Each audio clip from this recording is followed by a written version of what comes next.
सत्य के प्रयोग अथवा आत्मकथा। लेखक मोहनदास करमचंद गांधी। दूसरा भाग। विषय देश की ओर। अब मैं दक्षिण अफ्रीका में 3 साल रह चुका था। मैं लोगों को पहचानने लगा था और लोग भी मुझे पहचानने लगे थे। सन 1896 में मैंने 6 महीने के लिए देश जाने की इजाज़त मांगी। मैंने देखा कि मुझे दक्षिण अफ्रीका में लंबे समय तक रहना होगा। कहा जा सकता है कि मेरी वकालत ठीक चल रही थी। सार्वजनिक काम में लोग मेरी उपस्थिति की आवश्यकता अनुभव कर रहे थे। मैं स्वयं भी करता था। इससे मैंने दक्षिण अफ्रीका में रहने का निश्चय किया और उसके लिए देश को आना ठीक समझा। फिर मैंने यह भी देखा कि देश जाने से कुछ सार्वजनिक काम भी हो सकता है। मुझे लगा कि देश में लोकमत जागृत करके यहाँ के भारतीयों के प्रश्न में लोगों की अधिक दिलचस्पी पैदा की जा सकती है। 3 पाउंड का कर एक नासूर था, सदा बहने वाला घाव था। जब तक वह रद्द न हो चित्त को शांति नहीं मिल सकती थी। लेकिन मेरे देश जाने पर कांग्रेस का और शिक्षा मंडल का काम कौन संभाले? 2 साथियों पर मेरी दृष्टि पड़ी, आदम जी मियाँ खान और पारसी रुस्तम जी।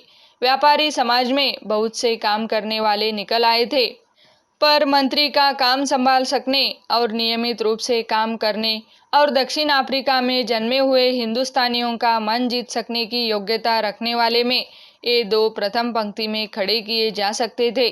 मंत्री के लिए साधारण अंग्रेजी जानने की जरूरत तो थी ही।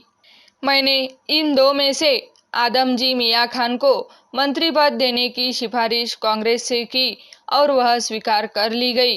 अनुभव से यह चुनाव बहुत अच्छा सिद्ध हुआ। अपनी लगन, उदारता, मिठास और विवेक से सेठ आदम जी मियाँ खान ने सबको संतुष्ट किया और सबको विश्वास हो गया कि मंत्री का काम करने के लिए वकील, बैरिस्टर की या बहुत पढ़े हुए उपाधिकारी की आवश्यकता नहीं है। सन 1896 के मध्य में मैं देश जाने के लिए पोंगोला स्टीमर में रवाना हुआ। यह स्टीमर कलकत्ते जाने वाला था। स्टीमर में मुसाफिर बहुत थे। 2 अंग्रेज अधिकारी भी थे। उनसे मेरी मित्रता हो गई। एक के साथ मैं रोज 1 घंटा शतरंज खेलने में बिताता था। स्टीमर के डॉक्टर ने मुझे एक तमिल शिक्षक पुस्तक दी, अतएव मैंने उसका अभ्यास शुरू कर दिया। नेटाल में मैंने अनुभव किया था कि मुसलमानों के साथ अधिक निकट संबंध जोड़ने के लिए मुझे उर्दू सीखनी चाहिए और मद्रासी भाइयों से वैसा संबंध स्थापित करने के लिए तमिल सीखनी चाहिए। उर्दू के लिए उक्त अंग्रेज मित्र की मांग पर मैंने डेक के मुसाफिरों में से एक अच्छा मुंशी ढूंढ निकाला और हमारी पढ़ाई अच्छी तरह चलने लगी। अंग्रेज अधिकारी की स्मरण शक्ति मुझसे बढ़ी चढ़ी थी। उर्दू अक्षर पहचानने में मुझे मुश्किल होती, पर वह तो एक बार जिस शब्द को देख लेते उसे कभी भूलते ही न थे। मैं अधिक मेहनत करने लगा, फिर भी उनकी बराबरी नहीं कर सका। तमिल का अभ्यास भी ठीक चलता रहा, उसमें किसी की मदद नहीं मिल सकती थी। पुस्तक ऐसे ढंग से लिखी गई थी कि मदद की अधिक आवश्यकता न पड़े।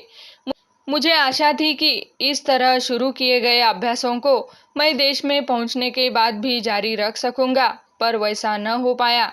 सन 1893 के बाद का मेरा वाचन और अध्ययन मुख्यतः जेल में ही हुआ। इन दोनों भाषाओं का ज्ञान मैंने बढ़ाया तो सही, पर वह सब जेल में ही।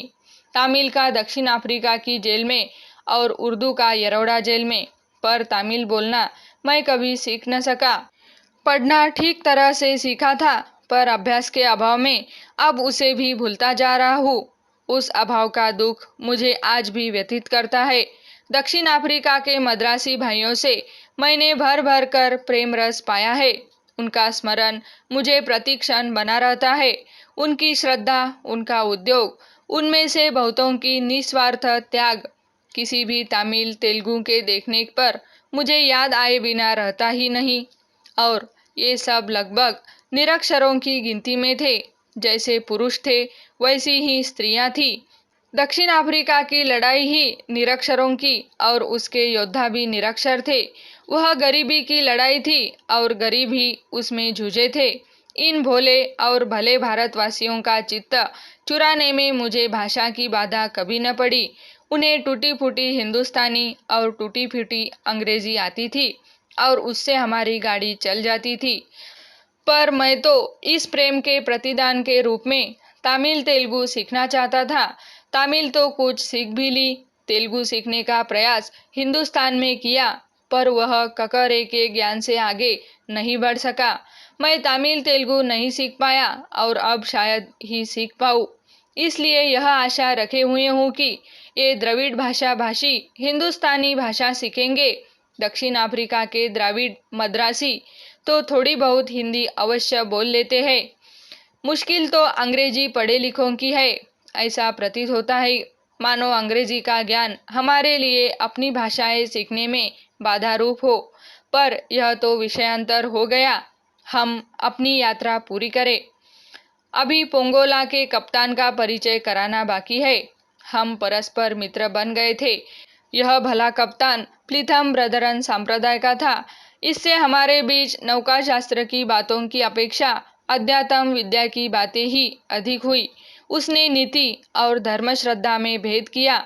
उसके विचार में बाइबल की शिक्षा बच्चों का खेल था।